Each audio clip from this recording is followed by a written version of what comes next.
Hello, my name is Jenna. This is 1111 with Jenna. I am here 7 days, 7 nights, 14 times a week. And it is Tuesday, January 24th, 2022. And I have a last minute guest on tonight, which I'm really excited about. But I need to send them the link right now. So give me a second here. If anybody's here, hi.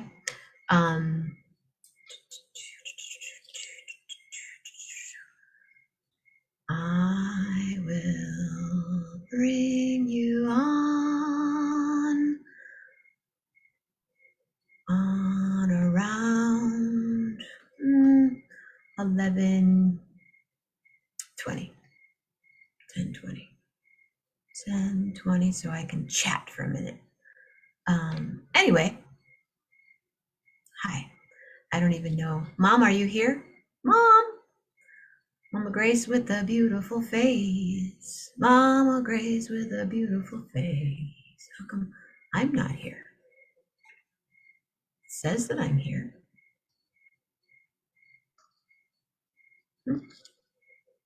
There it is. Whoop, there it is. Let me see. Hi, kids. Who's here? Let me just check on what's going on. Thank you, Julie. Julie, do you love me? Edit, privacy, public, done. Change the audience. William D. and Julie and somebody. Annette! Thank you. Thank you for last night. There's your standing ovation. I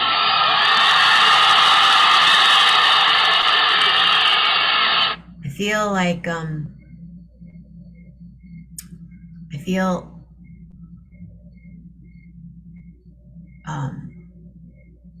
I loved last night. I loved that we were able to have that time because I just wanted to be on for a minute, mark my time, and go cry. And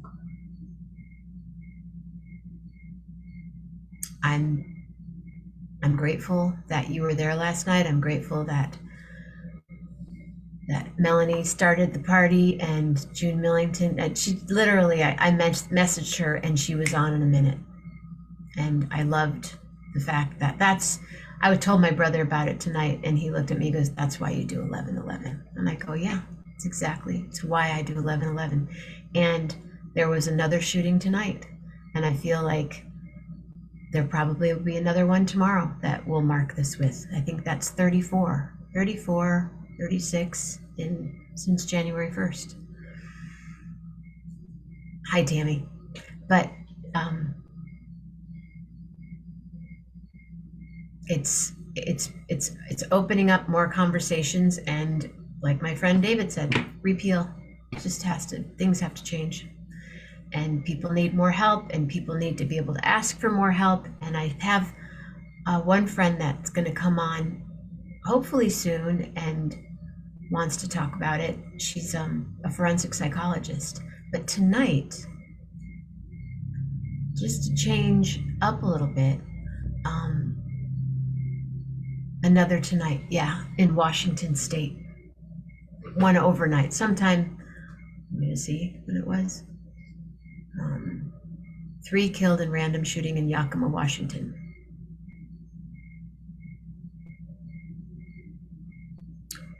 Sometime in overnight. Shooting at Circle K was reported at 3:30 a.m. last night, early this morning. Yeah. Can't do that. So it's, and I'm surprised I even saw that, because like someone said, unless there's a number of people, just again, Half Moon Bay. And I know it was an isolated incident, but yeah, need to be nice.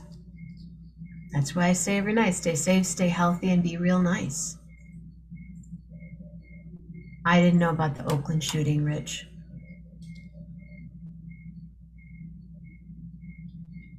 Shooting where people killed?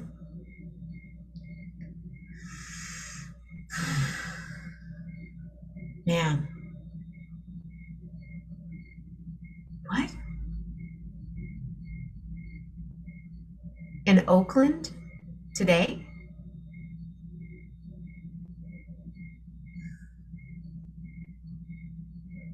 Yeah, so Oakland shooting. One dead, seven injured in Oakland, California. Oakland police say one killed at gas station, four others injured. Targeted shooting. It was an actual gun battle. Yeah, not okay. Not okay.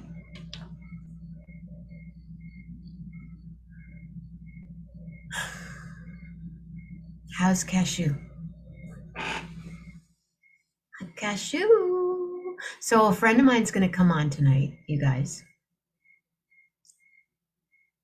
because I kind of needed a diversion. Not okay. No, it's totally fucked up. And it's not political. Dr. Laura, I'd love for you to come on the show and talk about, did you know that there was a shooting in Oakland tonight? So hopefully sooner than later we can. Oh, Cashew just had a bath. Well, there is one person jumping on tonight who's in cybersecurity. And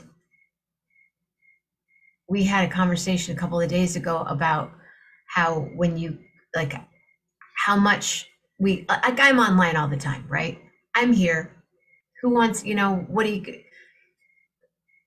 just be nice to me? But I'm saying people go, "Oh, I don't want to be on Facebook because of this and that." I'm like, but like he said to me, he said, if you were born in the last 50 years, it doesn't even matter because they have everything on you, your medical records, but he told me something interesting, and that's what I want to talk about tonight. So as soon as he jumps on, we're going to quickly get into cybersecurity conversation. So if you have any questions about cybersecurity and actually how safe, hi Mike. Now's the time to ask. Apparently he used to be on. I didn't know him in this part of his life, but he was a kind of a superstar in the news world. Mike, what is up? But Laura, yeah, I know you had something you mentioned earlier that you have something about. I mean, it's so upsetting for me that I can't even really go there right now, which is why we're going to go to this, ladies and gentlemen. But I'm not going to forget Jake DeWoskin.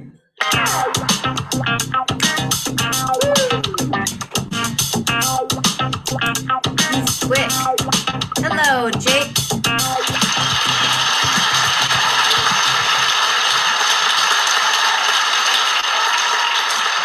Everyone, this is Jake. My friend Mike is here. My friend Rich is here. Cashew's here. Laura's here. Annette's here. Julie's here. William's here. Tammy's here.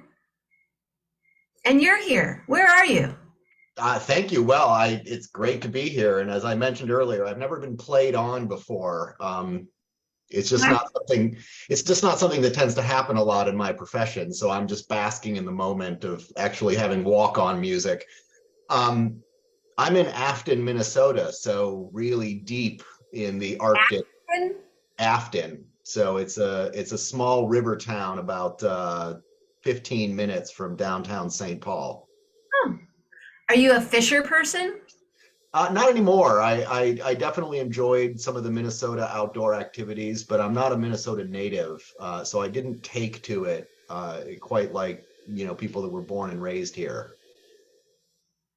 And where were you born and raised? I was born in Kyoto, Japan. Yep. Not military. I was raised by academic linguists. It's a long story, but fundamentally, my dad was a professor of Chinese language and literature at the University of Michigan for almost 40 years. And the closest you could get to Japan the closest a Westerner could get to China in the early 70s was in fact Japan. And so he was part of a Chinese language fellowship. So my entire family, myself excluded, are fluent in Mandarin. In fact, dinners at my house, 20% of the conversation is still in Mandarin.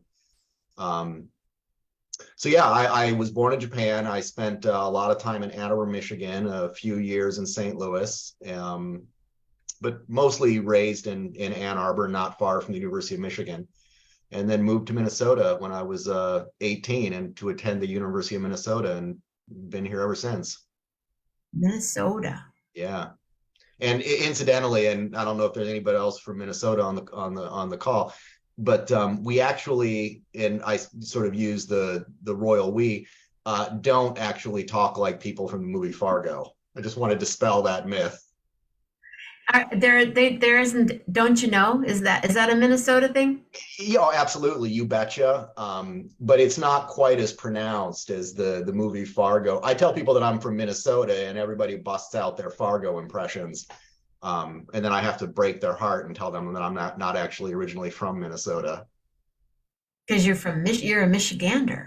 I'm a Michigander. Well, yeah, I mean that's where I call home. You're not a Michigan. You're a Michigander. You're a Chinese-gander. Yeah, I'm a nomad. I mean, I spent a lot of summers living in mainland China and Taiwan as a teenager. That was our. What's that like? Could you run around the city by yourself? I did. By the time I was 13, I spoke good enough Chinese that I could go out on my own and get around. I could go into a store and have a conversation.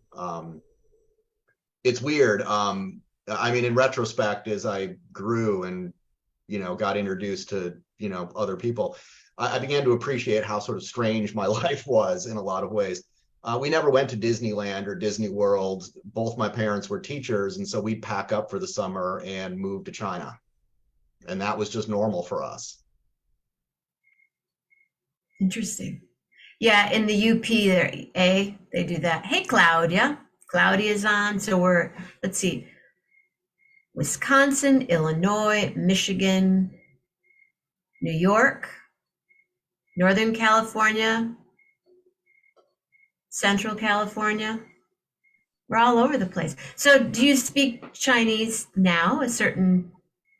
When I go back, I will, if I'm there for long enough, yeah, I mean, I'll start to remember things. I'll start to recognize, words and phrases. But Chinese is not an intuitive language. It's not a romance language. And so it's ridiculously complex. It's a tonal based language system. It's probably one of the hardest languages to learn. And I'm the only person in my family for whom my profession did not take me to China. I mean, specifically to China. In fact, my profession has pit me against China as an adversary. It's a sort of strange kind of paradox in my family. What is your profession? Cybersecurity, digital identity, and digital privacy. Say that one more time, because I was saying hello to my friend Melanie. Hi, Dr. Stone. So I focus on, in a consulting capacity, cybersecurity, digital identity, and digital privacy. So I know that's often the look that I get from people. It's a sort of nebulous concept for most. I turned on my computer today. Woo! Yeah, no, I know, it's miraculous. No, I mean, what I do is not part of the sort of common vernacular. People don't talk about it at the kitchen table. When people find out that I'm in cybersecurity, they're like, "Oh, so you're a hacker?" Well, sort of. Did you kind of start out like that? Yeah. So you're a hacker kid? Yeah, more or less. I taught when I was 10 years old, I taught myself how to program an Apple Basic, and that was the launch of a lifetime of, digital work. Do you work for yourself? No, I mean, I am a consultant, so I work with lots of companies all around the country, but I am employed by a consulting company here in Minnesota. So. And so you can kind of hack into stuff? I have a lot of stuff. Yeah, I mean, anybody have any questions? Right. Not as much anymore. I mean, yes, when I was earlier in my career, yeah, that was a big part of it, was, mostly it was what's referred to as white hat hacking. It was demonstrating for companies where their vulnerabilities existed, basically by exploiting them. So I wouldn't just tell them where they had a weakness. I would actually break into their company, steal information, and show them exactly what I did so that they could then fix it. Rich just said he's imagining Jake is protecting us from stuff now. So you and I had this conversation about a phone number. Yeah. Well, I think what people, and I mean, I guess understanding or kind of recognition of the internet and what's out there. It's a sort of wide continuum. But yeah, I mean, I think what people don't understand is that everything you do online leaves an indelible mark. There is no delete button on the internet. Every transaction, every website you go to, there's a permanent record of that visit, that time on that site. I didn't do that. Right. Yeah. Well, Yeah. you had mentioned earlier, you had just mentioned this in passing, and I thought it was sort of interesting, is that, and I'm sure people on this call can relate. You go to Amazon.com and you're shopping for something, or you Google a particular product, and then later that day or the next day you log on to Facebook, and all of the sidebar advertisements happen to be for the product that you were looking for earlier in the day or yesterday. That's not an accident. Okay, let me tell you one time. Yeah. I was in my kitchen and I had micro vegetables, teeny Mm-hmm. tiny little zucchinis and all kinds of stuff. And I took out a pair, I was cutting it and I thought, I could do this with scissors. Mm-hmm. So I took out the scissors and I started cutting the vegetables. Mm-hmm. Half an hour later, I go online and there was an advertisement, something you might like. Jenna, this is something you might like. And it was actually a type of scissor that has it's a scissor, but then it's got a metal flat plate on it so it catches Yep. within, I mean, half hour. Yeah. So, but my computer wasn't on and I wasn't talking to anybody. Well, that might just be, happenstance. Come But on. I mean, I'm a big believer that if you have any sort of home automation, Google Home, Alexa, Apple, those devices are constantly listening, and they're listening specifically for that reason. It's all about target marketing. I mean, the analytical data about you as an individual is so valuable to these companies that they will do anything to obtain it, and oftentimes it flies in the face of your individual privacy. And that's one of the things that I focus on. I mean, both professionally and as kind of a hobby, is understanding the cultural implications of digital identity and digital privacy. So in your spare time, that's a hobby? What's a hobby? Well, I mean, understanding that there's a sociology associated with the internet and how it has really shaped modern society, and how that information is leveraged, and how it's leveraged, for good, and how it's also leveraged for things that are slightly more nefarious. So it's really just a fascinating exploration into a kind of unique evolutionary period of the human race.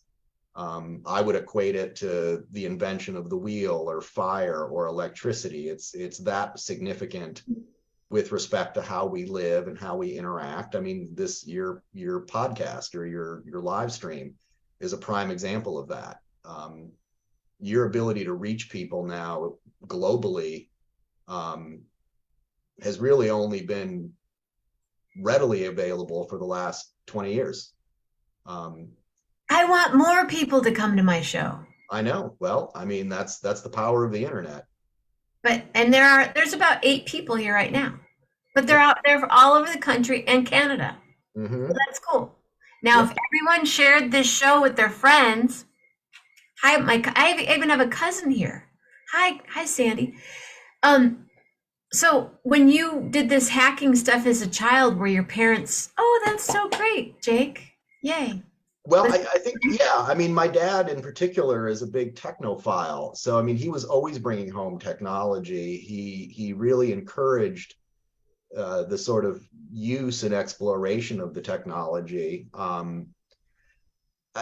mean, there are elements of what I do that, have a fairly dark nature to them. The internet is a fantastic resource and an enormous wealth of information, but not all of it is great.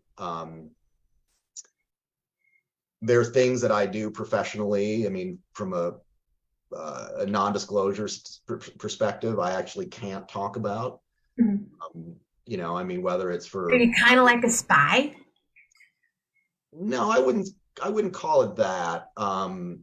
It's just that I do things that fall into kind of a gray space with respect to legality and morality, I guess would be the best way to put it. And you skateboard. Oh yeah, because every 50-year-old should be A skateboarding. longboard, right? Every 50-year-old needs a longboard. Do you wear protection? That's a fantastic question. No, I do not. Well, I wear wrist guards, but I probably should wear a helmet. But no, I'm apparently not that smart. I have a question for you from my friend Rich and Cashew, his Yeah, dog, the other cutest dog on the planet. Why do people hire Jake's consulting company? High level, what kind of projects? yeah. The company, so I work now more in a strategic leadership capacity. So I go into organizations and really work with executives, leadership teams to help them understand what their risks are, how to quantify them, and help them develop strategies to mitigate them. A lot of that revolves around, the regulatory landscape. So, some of you may have heard of things like HIPAA that mandates the handling of personal health information, or PCI. If you've ever used a credit card, the merchant that you're buying something from has to comply with a regulatory standard called PCI. So I work with all manner of businesses to help them understand, what their regulations are, how to adhere to them. So that's the one capacity. The other capacity is where companies aren't happy to see me. I'm one of the people who shows up after they've had an incident, and helps them. Jake's here. Okay. Right. If I show up in that capacity, it's not going to be a good day for that company, because I'm going to help them understand how they got breached, what got stolen, how significant the damage is, and what their obligations are, legally and ethically. And that's, often being the bearer of some bad news. I don't know what this means. What does GDPR mean? GDPR. So GDPR is Europe's. It's the General Data Protection requirement or regulation. It is Europe's. It's the European Union's really first attempt at a consumer-based protection act. So what GDPR enables, it puts the power back in the consumer's hands. So you as a European citizen, if you don't like what a company is doing with your data, you have a legal right, and the company is legally obligated to delete your data. The US is moving in that direction. So if there's anybody on the call from California, California has what's called CCPA, and that is that's the first domestic kind of similar model to GDPR. Oh, so Rich has to practice data safety every day now that I work for a tech company. Yes, I would argue that everybody should. So what do we need to do? Well, I mean, I think it's individual. I mean, we all make individual decisions about what we want to contribute to this great. I don't even know how to do it. What do I need to do? Well, would you're an enormous contributor. I mean, as a musician, as a celebrity, you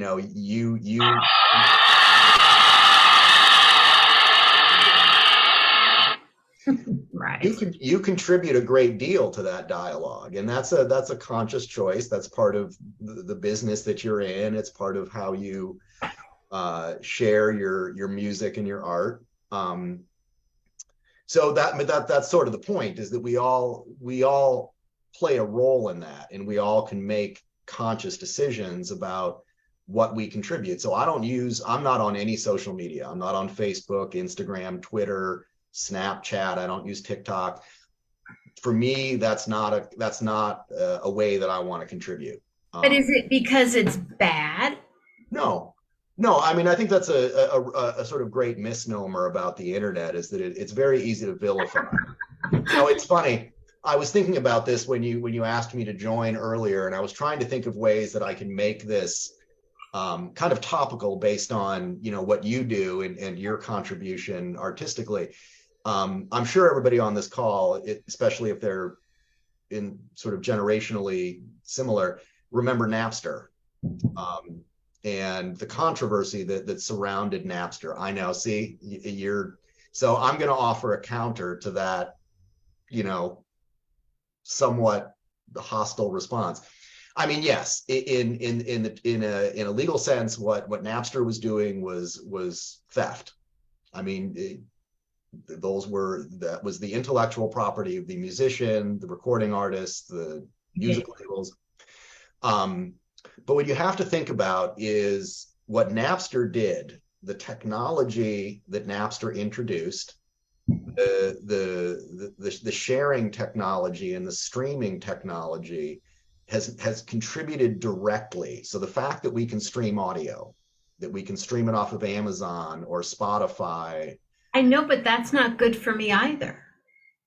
But that's the quandary, is how do you... Spotify destroyed my business. Right.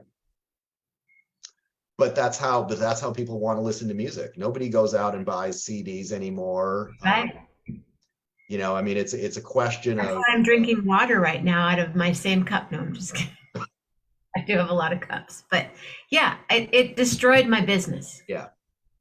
No, I mean, I don't diminish the impact that digital media has played in certainly in the music industry, but I think about it from an innovation perspective, and try to think about what has that allowed us to do, especially, and I mean, I would argue that from a music industry perspective, your ability to reach an audience is infinitely larger now than it would have been 20, 30 years ago, when really your only way of reaching an audience was live performances and lots of expensive publicity. And CDs. And CDs, posters, that when I was a teenager, I would hang on my bedroom wall. Do you have any posters still? I actually do. They're not displayed anywhere. Well, actually, that's not entirely true. The room I'm sitting in, I'm in my home office. Right above me is these are concert flags, is a Motorhead flag. To my immediate right is an AC/DC flag. And over my right shoulder is an Iron Maiden flag. Wow. So you listen to the smooth, you're into like the... Yeah. Iron Maiden, again, Iron Maiden, AC/DC, and Motorhead. Yeah. Ace of Spades. Yes. Rich says. Well, I mean, it's the thing about it is that you listen to that music while you're working? Yeah. Oh yeah. Like, do you listen to it loud or headphones? No, I just stream it, to a pair of computer speakers. So, I mean, it's not deafening, but it's good ambient background noise. Right, Julie. They were concerned about piracy of CDs, and now I used to, when it first started, when I first had my CDs, my first CD was in 1999, and I would sell 500 CDs at a concert. I did a festival, I'd sell 1,000 CDs, and that's how I ate, and that's how I put gas in my car, and that's how I paid my rent. And then people started coming up, and I'd have 4 or 5 CDs, and they'd go, why don't you buy those 2? And I'll buy those 2, and then I'll burn them and we'll share. And I said, and why don't you give me the keys to your house, and you give me the keys to your car. I'll come over to your house and eat for a few days, and I'll drive your car around. Right. And now I still have to have CDs because they're still, since COVID, it opened up more, but a lot of DJs, for instance, still want the hard copy. Yep. They still want to hold it in their hand. So you can print 1,000 CDs and it costs X amount of money. Okay, well, I'm only going to print 400 for press and radio. Well, for another $100, I have 1,000 CDs. So I might as well have the 1,000 CDs. And then I have boxes that I make a chair out of. But yeah, that's how Melanie and other people that are on the show, that's how we made our life. That's how we made a living. And people now go, you still sell CDs? Yeah, I do. Because there is a certain amount of people that will just buy it just to support you. Sure. Or buy it and make a decoration out of it. And I say to people, and they say, I don't even have a CD player anymore. I go, well, go buy one at CVS because they're about $25 and you can still play Motorhead really loud on them. Yeah. No, absolutely. And I mean, I've got a 20-year-old son who collects records. He wasn't even of the generation that was alive when. But he buys music. He buys vinyl. He buys albums. He does. But the interesting dynamic there is a lot of the music that he ultimately ends up buying on vinyl, he hears or streams digitally first. And so, I mean, there's a direct relationship between the introduction of music, especially to my son's generation, and then their desire to actually go out and purchase the CD, or even, vinyl is certainly making a bit of a comeback. Or cassettes, actually. Or cassette. And so, there again, I mean, yes, Napster, copyright infringement, basically direct theft. But the reach of your music to new audiences that then it then inspires them to seek you out, whether buying your CD or, buying a digital copy. Thank you, Rob Morocco. That's one person on the show that did that. Yeah, and I mean, and the truth is that it drives. I mean, love it or hate it, it drives the music industry. I mean, there are artists now that do nothing. They don't produce CDs. I mean, everything they do is released digitally. They don't do anything in traditional media. Some people are just producing. They're producing a song at a time, and other people are just producing actual videos. Yep. They're not even producing. I mean, it's just a video. Yeah. Right, and they make their video. They make the song on their phone, and then they make the video on their phone, and then there's 3 million hits in 2 days. Yeah. I don't know how to do that. Do you? No, because I'm not a musician. But the thing is that also, I mean, your phone. I mean, that brings up another really interesting angle on this, is that the power of these devices that we carry, these smartphones that have, ridiculous video and audio capabilities, have created an entire generation of musicians that maybe socioeconomically or geographically wouldn't have access to the ability to produce their art.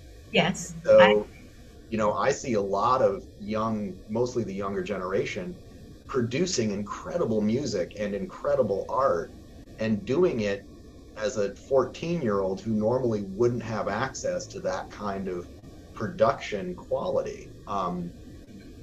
So there's a great story, and I mean, I'll, just readily disclose that I'm a big fan of 80s music, including the band Journey.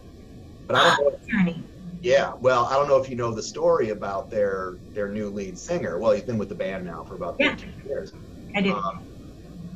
Michael Schoen, the guitar player, was sent a Neil Schoen. Neil Schoen. No, you're right. Was sent a YouTube video of a Southeast Asian guy in a karaoke bar singing Journey songs. He thought it was a joke. And several months later, he's touring with Journey. He's the lead singer. He's the Steve Perry, and he sounds. I mean, Steve Perry had a perfect voice. I can't remember the guy. I can't. I'll butcher his name. I actually think the current singer of Journey is slightly better. He's younger, so he's got more. He has the potential, but I mean, yeah, I get it. I get it. Yeah, that's how they found him. Yeah. Can we talk about that phone call conversation that we had? Hi, Lynette. Yeah. So, I mean, are you talking about the ability to kind of find out a lot about somebody just based on their cell phone? Do you guys know that? Rich, you might know that. Rob, you might know that. If you gave if you gave Jake your phone number, he could find out. What can you find out? Well, I mean, so you have to think about, I guess, just to provide some context, you have to think about the internet as an iceberg, right? So what most people see is the top of that, right? The top of the iceberg. You're seeing about 10% of the internet. That's what's referred to as the surface web. Okay. So that's your CNNs and your news sources and all that. Then there's the deep web. The deep web is about another 10 or 15%, and that's your Facebooks and your LinkedIn and your Twitters, where we all contribute to that global dialogue. Then there's the dark web, and the dark web is actually about 70 to 75% of the internet, and that's what most people don't see. And information filters down from that top level to the mid-level to the dark web. So with a telephone number, I can find out certainly your full name, maiden name. I can find usually 15 to 20 years worth of address history, any registered phone number you've had for the last 20 or 30 years, your entire criminal record, from traffic infractions to felonies, any court filings. So if you've been sued, if you filed bankruptcy, if you've been divorced, I can find those. I can tell you what you paid for your house. I can tell you what this year's taxes are. And then I can tell you the VINs of all of your vehicles. And that's with about 10 minutes worth of work. But that's crazy. And is that kind of a dark, now I'm not a internet, but is that kind of dark web stuff you're doing? No, that's actually the first. Yes, no, that's actually the first two layers of the internet. That's all surface web and deep web stuff. Dark web is where you go to. Well, I mean, that's a whole other lengthy conversation. The dark web is it's a phenomenal mechanism for communication for marginalized populations, especially in less progressive countries. But it is also a prolific marketplace for all manner of illegal things. To make this topical again, two very well-known pop stars, Prince and Michael Jackson. This is lesser known. They both died from fentanyl overdoses from their physicians buying what they believed was oxycodone off the dark web, but in fact they were oxycodone stamped pills, but they were made of fentanyl. So both of those physicians should actually be in prison. Prince's physician was forced to do this because he had the FDA had suspended his license for over-prescribing oxycodone. So he was furnishing Prince with dark web purchased oxycodone that was in fact fentanyl. Same thing happened to Michael Jackson. Both of those were dark web related deaths. So dark web, you can kind of do anything, but doesn't it, like, do I go like this? Do I go www.darkweb.com? No, to go on the dark web, you need a very specific, it's called a Tor browser, Tor. You can download it, you can Google search it and download the Tor browser. And it basically connects you to an entirely different network. The dark web does not operate on the same network that the internet does, or that the surface and deep web do. It's a complete. And is that all traced as well, dark web? No, because all dark web communications are encrypted. And so it's very difficult to trace any sort of activity on the dark web. Can you trace it? No, no. I mean, I can locate certain things just based on observable artifact, but no, it's nearly impossible to really fully trace dark web activity. I mean, that's why a lot of illegal activity happens on the dark web. A lot of the sort of more nefarious Bitcoin and NFT activity happens on the dark web. I mean, people may be familiar with the story of the first dark web marketplace. It was called Silk Road, and it was an enormous. I mean, it was a super center of retail drugs that you could buy and basically have shipped to your front door untraceably. Didn't know that. Julie, with all their money and resources, Prince, Michael Jackson, they trusted their doctors. Yeah. They trusted them for what I can get it. I can get you what you need. You need to sleep. Prince was in so much pain from giving us all that he gave us for as long as he did. No, I mean, that's the tragedy of Prince. And, being in Minnesota and Prince being a Minnesota native. And I had access to the crime scene photos and the crime scene. And so I saw things that the general public did not.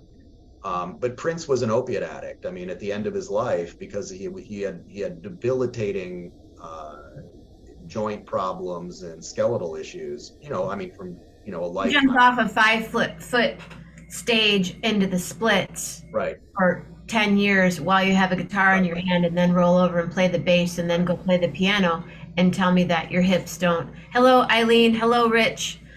Yeah, I mean. Yeah, and I mean, Prince, Prince, like Michael Jackson, like you, I mean, performance is your life. It's your life. I mean, it's your career. It's how you derive energy. And I mean, Prince lived to perform. I saw him perform. If you've ever seen Prince live, you just know that that's what he would literally do that 24 hours a day, 7 days a week if he could. And he did. I had seen him multiple times where I would go to the show at 8:00. Yeah. The concert was over at 11. He would do another show at 1:00 in the morning, mm-hmm. at the Fillmore till 3:30 or 4:00 in the morning, and then would go over to a friend of mine's family who owned a recording studio. They would go and listen and play ping pong and party but he was sitting there going, did you hear how you did that, that A section on the third song? And he would listen and work and then go do it again the next day. Yeah. And it took a toll. And to your point, yeah, I mean, Prince, Michael Jackson, he's not a physician. He wanted to continue performing and producing music, and he was very, very prolific in the development of young musicians' careers. And that's what he wanted to do. And he sought out his physician to help enable him to continue doing that. But he, the horrible thing, and again, I mean, the crime scene photos were I sort of wish I hadn't seen them, in fact, because, Prince is iconic on stage. He's got a kind of presence that, almost nobody has.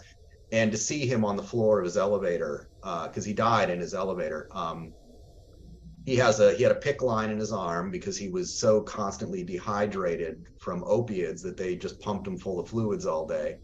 And he looked like an opiate addict. I mean, he looked, laying there on the floor, he looked like an opiate addict. And I was incensed. I mean, a good friend of mine and professional peer, his company did all the digital forensics on Prince's computers at Paisley Park, because that was a big part of the investigation. And this doctor got off with basically a slap on the wrist. This guy was buying, like I said, he was buying illegal fentanyl on the dark web. He knew it, and it cost Prince his life. And this guy basically, got reprimanded, and that was it. I met him a couple of times. The first time I met him, he stood right next to me, and I couldn't really do anything. Yeah. It was Prince. But my friend Pat met him. Did you ever go to his club Glam Slam? No, I saw him at the sort of famous First Avenue, which was made famous actually by his 1984-85 movie and album Purple Rain. So, wow.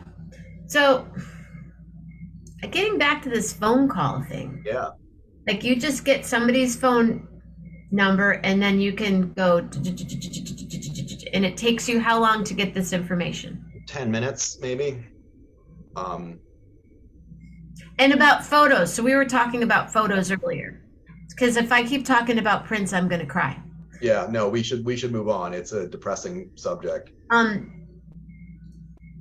if I take a photograph of a selfie of me in New York City, Yep.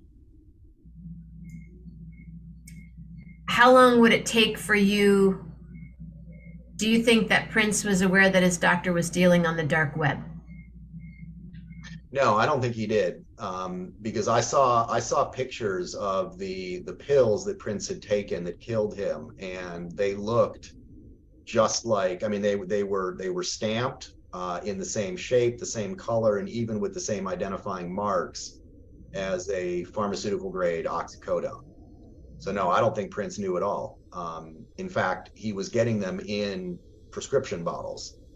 Um, so no, Prince was completely unaware of the fact that he was taking uh, 10 times the lethal dose of fentanyl the morning that he, or the day that he died. A couple more questions here. Do you suggest blocking your number? You can't. Can That's, I mean, is there a way you can do it on your phone now, where you press something and my what do you- sister's phone number comes up unknown on my phone all the time, and I know it's her. no, oh, I see what you're saying. I mean, yes, there are things that you can do that obfuscate. I can never say that word. It's ridiculous. Um, Fancy. yeah, Is that in Chinese? no, it's it basically means to hide or to obscure. Obfuscate. Yeah, I can't for some reason get that word out of my mouth. Yeah, I, there are ways that, yeah, no, there are ways that you can hide your phone number, that you can mask it. But as far as preventing people from finding your phone number, no, that's nearly impossible. You would have to jump through a lot of hoops to prevent that. is the government remotely up to speed on navigating the dark web in terms of breadth and depth? I don't know if anybody on this call watched it was a couple of years ago. Mark Zuckerberg was called to testify before Congress around the misinformation campaigns for a former president whose name I won't mention. And most of Congress couldn't actually even tell the difference between an Android and an iPhone. So no, our federal government, aside from small pockets, NSA, FBI, they have no idea how the internet even works. I mean, frankly, that's one of my biggest challenges, is that, I'm expected, as are my peers, to defend American businesses and American individuals. And yet one of our biggest adversaries is the US federal government, because of their stupidity and arrogance and hubris when it comes to the internet.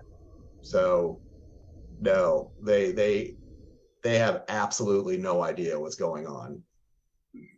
My friend Rob just said that's why I use burner phones and switch them every 2 days. Yeah, your last name is Morocco.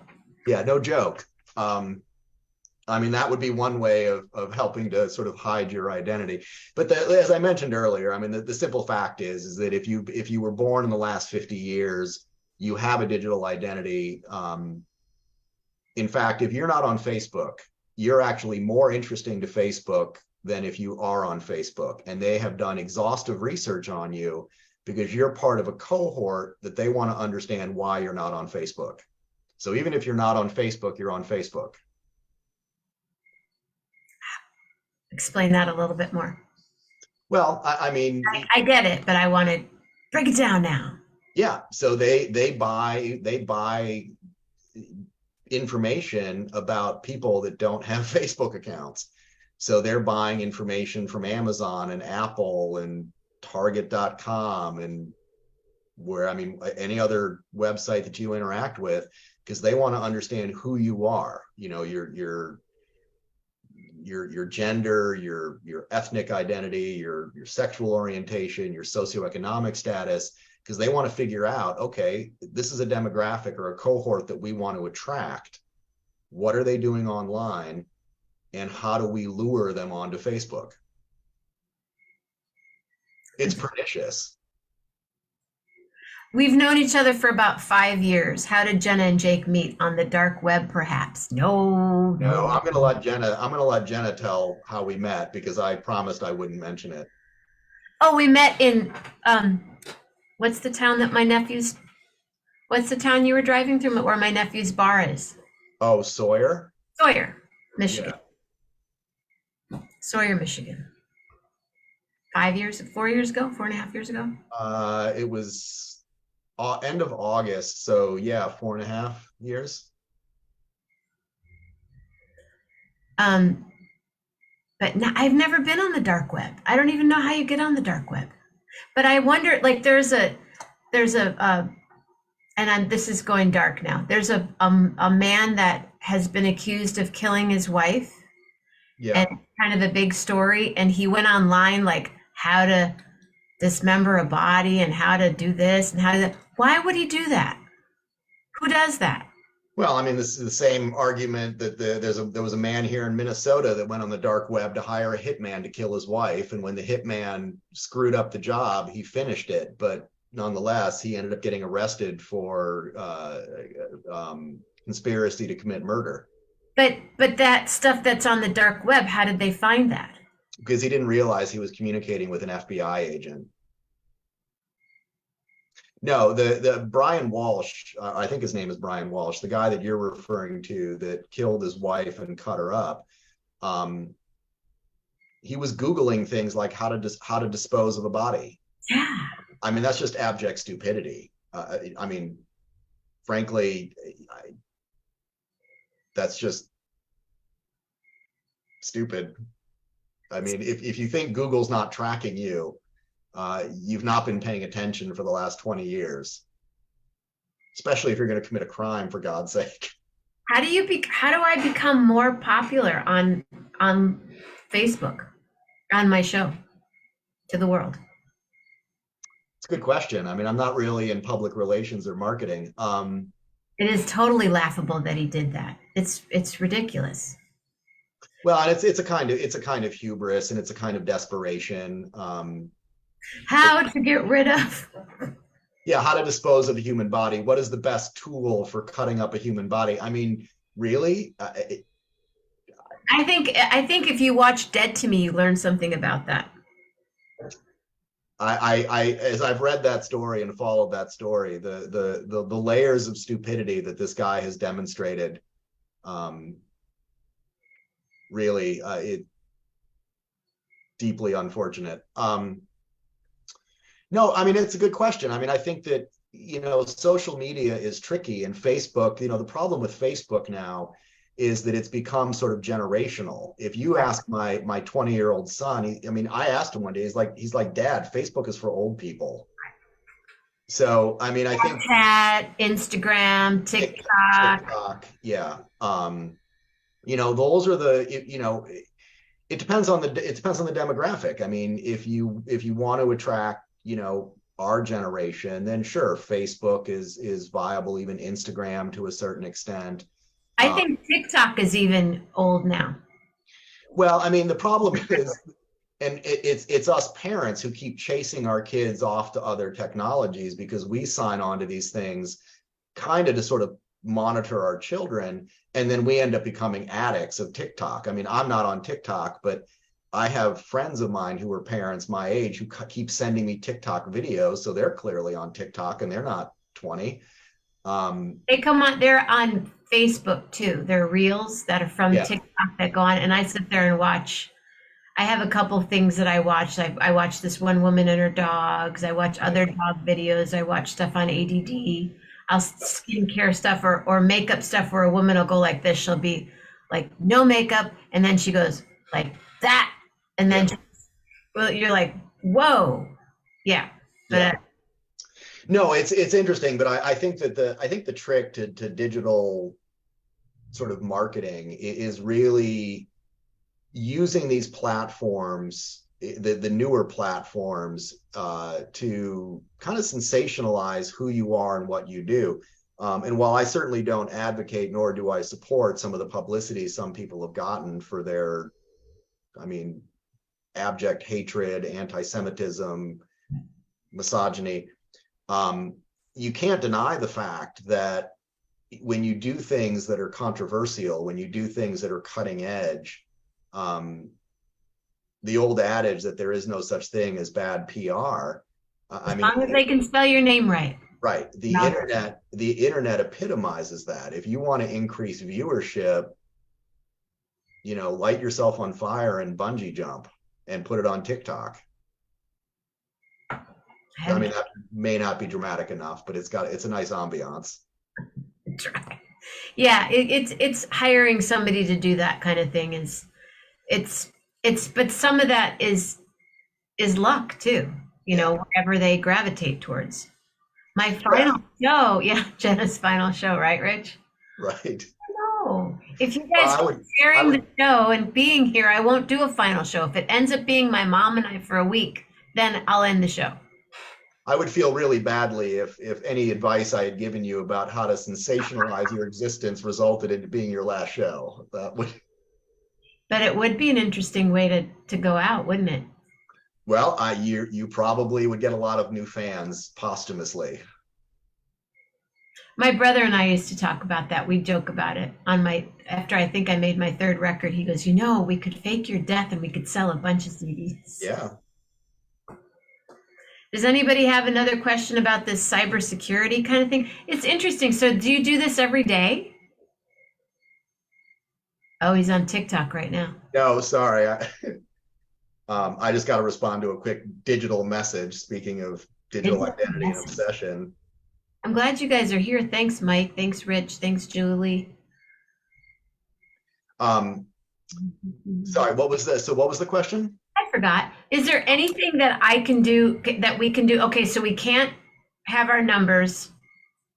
Is there anything we can do to protect ourselves? Yeah, there are things you can do. I mean, the first thing is be cognizant of what you contribute. I used to present in front of a lot of high school kids and younger. And my first rule or my first suggestion to them is this: if you wouldn't hang it in your grandmother's living room, don't post it online. Now, I mean, teenagers tend to make really tragic mistakes. But no, I mean, being cognizant of what you do online, what you contribute, the pictures that you post. I mean, you mentioned the picture thing, and that's a really interesting one, because I can find you based on a picture you post, even if there's not a visible address. So I take a selfie of me, and it's behind a tree, or I'm sitting there, and there's a tree standing behind me, and I don't say, "Hey, I'm in Central Park," or "I'm in Golden Gate Park." You can figure out if I post it online, if I sent it to you, if I text a photo of me. Doesn't matter. You post it online, you send it to me with about a 95% accuracy rate. Yes, I can geolocate that photo in a few minutes.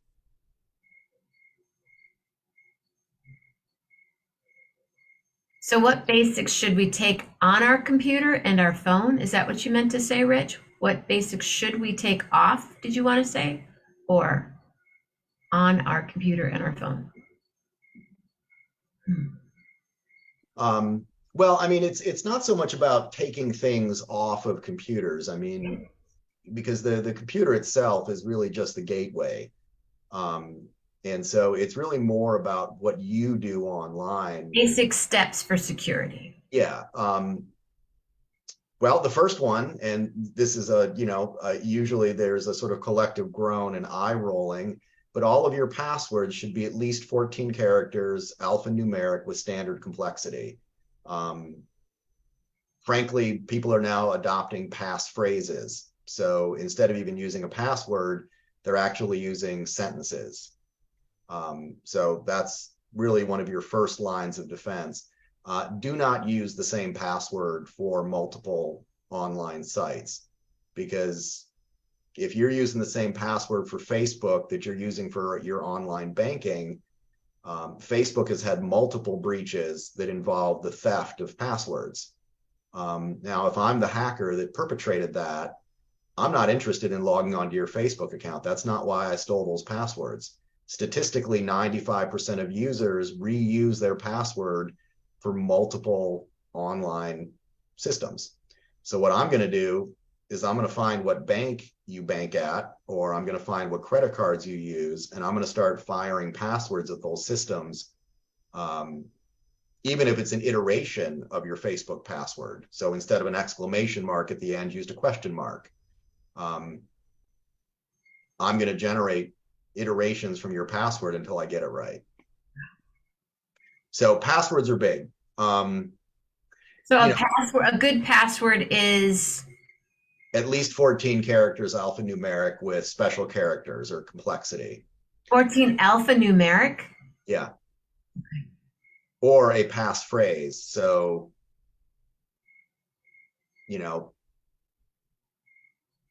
Prince was the best guitar player. That would be a good password. Exclamation point 373, something like that. Exactly. That would be a great passphrase. Right time. Right.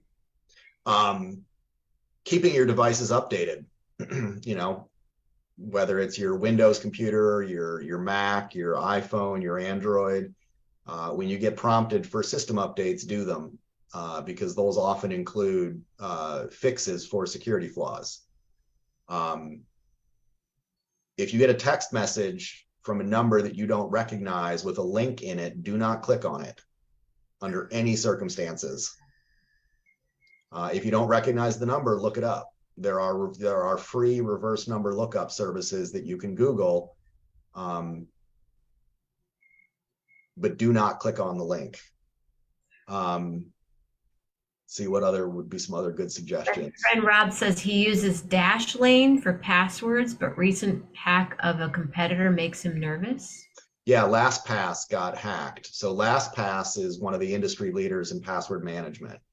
And they had a little bit of a design flaw. So they were encrypting user passwords, but not the master key that the users use to access their passwords. So a little bit of an oversight.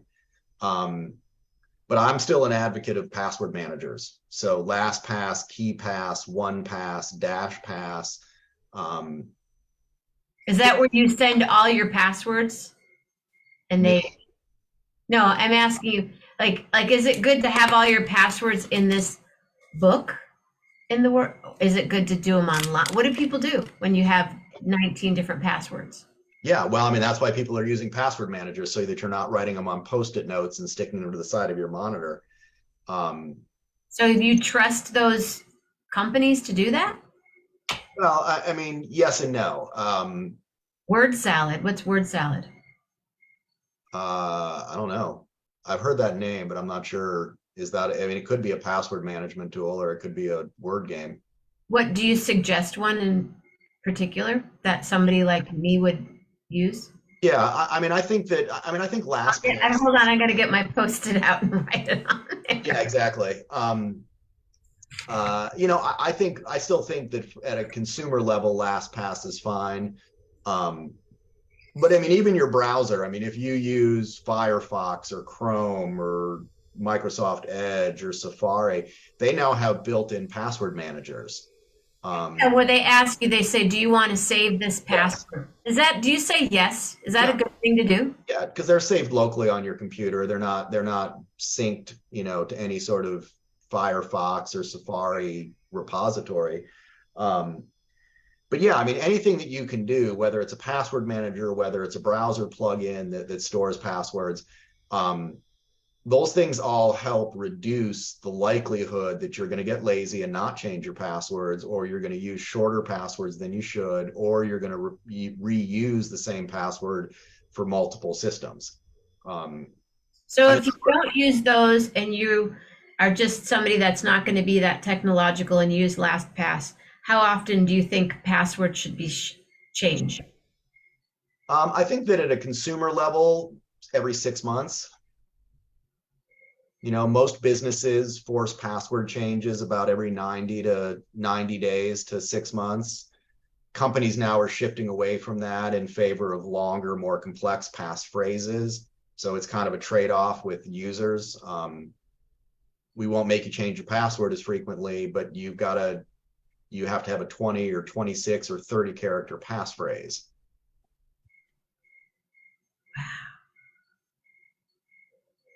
This has been fun. I'm still kind of blown away about the phone number thing.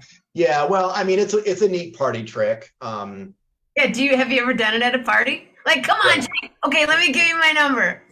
Yeah, no, I have. I mean, and I've done it in a slightly more interpersonal context, as I mentioned earlier, which, as I also mentioned, comes off as a little stalkery. Are you kind of stalkery? Would that? I don't think it's being stalkery. I think it's knowledge. Who the heck can remember all these passwords? And makes more sense to me to make longer phrases than changing it all the time. What's the point? They still have to crack it.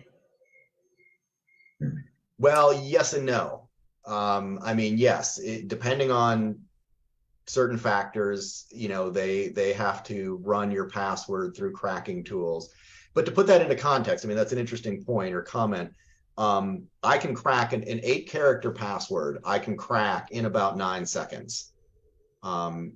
If you go to 9 characters or 10 characters, we're talking about several hundred hours. If you go to 14 or 15 characters, we're talking about several hundred years. So when I suggest people go to 14-character passwords, I mean, it's a legitimate suggestion, because the password cracking technology for anything under 9 characters is a matter of seconds. And it does not matter if they are alphanumeric and complex. I was just counting one of mine. Hey, you guys, just in case you don't know what's happening here, I'm talking with my friend Jake DeWoskin, and I'm really happy that you're all here. And if you love the show, share the show. And if you want to support the show, a generous gift is much appreciated. Venmo at Jenna-Mammina, paypal.me/Jenna Sings, patreon.com/Jenna Mammina, and I have Zelle. So those particular things, PayPal, Patreon, how often, changing your passwords on those? That's got to. Yeah, I mean, those are fairly volatile, because those are generally connected directly into your bank accounts. I mean, account numbers, routing numbers, social security number.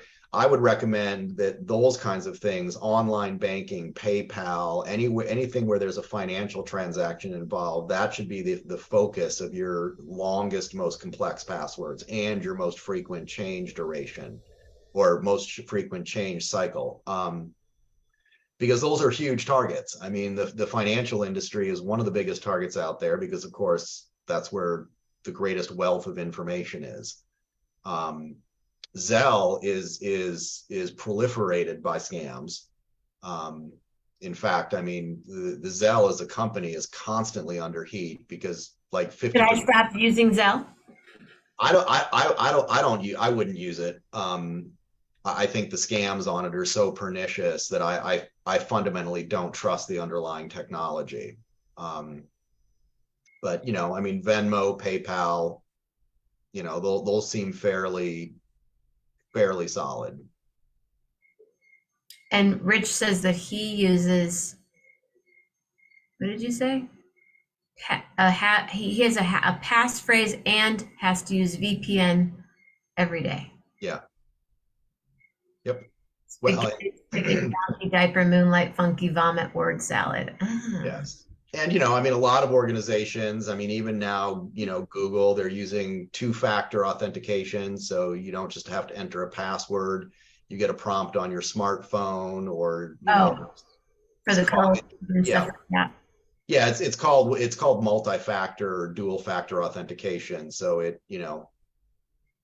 it's something you know and something you have, basically. So it's a password you know and your smartphone you have.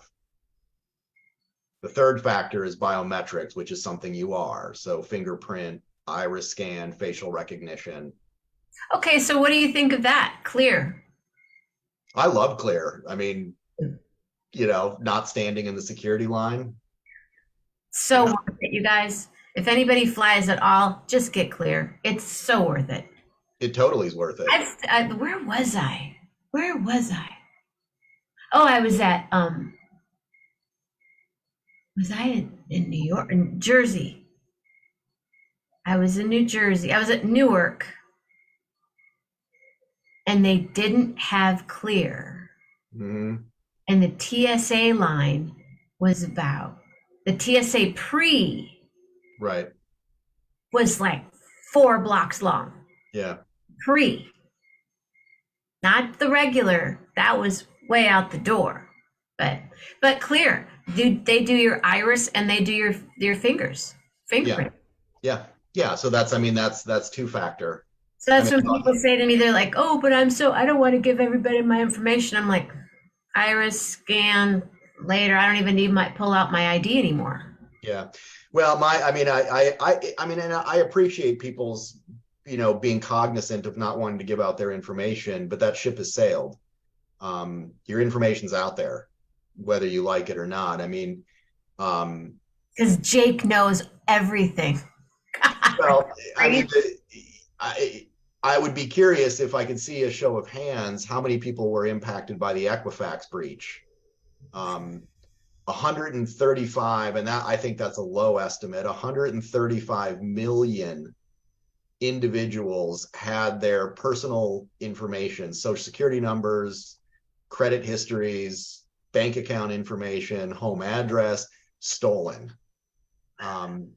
So, I mean, not to put too fine a point on it, but No one's raising their hands yet, but yeah, well, um, your information has been stolen already. If you have logged onto the internet in the last 10 years, you have been a part of a breach, whether you know it or not, and your information's already out there. that's how I feel. Right. And the average identity is worth about $30 on the dark web. So, the Equifax breach was a nice payday, 135 million records, $30 a record. It's not a bad payday. You can understand why there's an incentive. What did you have for lunch today? What did I have for lunch? Oh, I had a blueberry scone. It was not a particularly healthy food day. My career. It's not a 9 to 5 job. It's not particularly linear. It does not sleep. It does not eat. It does not observe holidays. So do you get a text and like, you guys, I gotta go. Well, yes. I mean, I used to. Code. I mean, I'm, of the generation. I've been doing this long enough now that I let the younger people be the smoke jumpers, so to speak. No. I mean, I generally log off from work around 5 p.m. But that doesn't stop the information from coming in. It doesn't stop the emails from coming in. I mean, I was eating a blueberry scone while on a Zoom call with clients today. So you had a scone. Yeah. Did you make the scone? No, I did not. I have in the past, but no, these were just Whole Foods blueberry scones. They're delicious, but no, I didn't bake them. And no, Do you drink water with it? Do you have coffee? Are you a coffee guy? yeah, I'm a coffee and water. So I have my morning coffee and then I basically drink water or my afternoon tea. It's an exciting life, let me tell you. And pre-COVID, have you been home? Are you home? I've been on and off the road for almost 25, 30 years. I mean, consulting is a sort of unique industry in that it's sort of inherently nomadic. So I've always worked from the road, from home, from client sites, from my employer's offices. But yeah, I mean, since the pandemic began, I basically been home. I mean, I maybe leave my house to go to a client site or actually go to my company's office once or twice a month. Um, so, I've got a home office set up. As I'm sitting here talking to you, I've got 6 monitors around me. Wow. Yeah, it was good, huh, Laura? Laura just said, thank you, J and J. Great content. This is a good show. Share the show, you guys. Wow. I know there's more questions to ask you, but would you come back sometime and hang out with us? I'd love to. I mean, the thing is, We could practice the intro thing where you come on a little bit later so you get the clapping right? thing. Yeah, you had prepped me for that, but I was so excited, and I felt, then with the walk-on music, I got ahead of myself, and so I'll be better next time. Got to kind of pay, like, I'll just show you right here real quick. So you go like, Right. gotta let it go. Don't come on yet. And about right here, maybe, because then you kind of hang out, hey, wave, you're walking through the curtain, and you get the clapping. I like it. I'll tell you what. I'd be happy to come back on, and the next time I do, I'll actually show everybody the dark web. We'll log on, and we'll look at some drugstores. Maybe we'll buy 20 or 30,000 stolen credit cards. Because I can share the screen with you. I can share my screen. Yeah. Share the screen. We can buy some ghost guns together.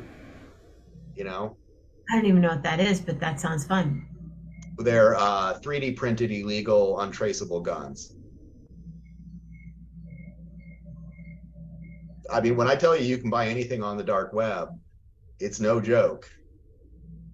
So yeah, I mean, I can show you the fentanyl Prince took. I mean, we can physically go to the dark web marketplaces and we can look at the pills, and they look like oxycodone, like you would get at Walgreens. Is there anything fun on the dark web? Oh my God, fantastic stuff. I mean, one of the great things, I want to go fun, no guns. right? I'm just a wreck about it all. Yeah. And Prince, yeah, no. But like what's fun on the dark web besides I know my music is being sold on a Russian website. I do know that. Yeah.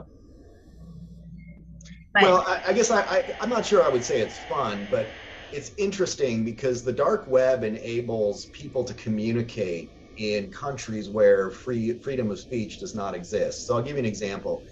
The LGBTQ community in Middle Eastern countries, for example, being a lesbian in the Middle East or in some African countries is punishable by death. yes, Right. And so these people, these women, they live underground. They can't participate in their community. They can't communicate with their peers. They can't rally around causes and commiserate and empathize with each other in any sort of public or visible way. And the dark web represents or provides a safe forum for them to do that. So you can look at any marginalized group in any country where being a part of that marginalized group is vilified or illegal. And the dark web is a bastion for them. It's the only way that they can openly communicate and talk to their peers in a safe way. Mm-hmm. So, I mean, again, it's not fun per se, but it's the dark web. I mean, cool. Yeah, it's a valuable tool.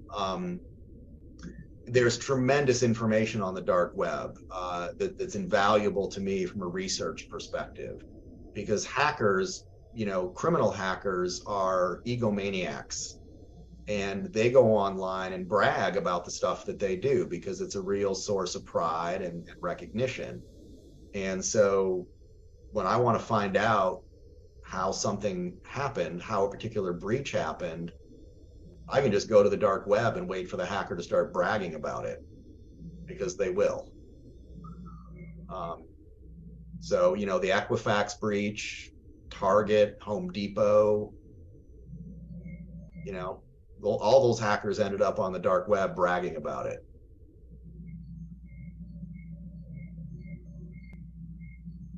So in a way, Brag.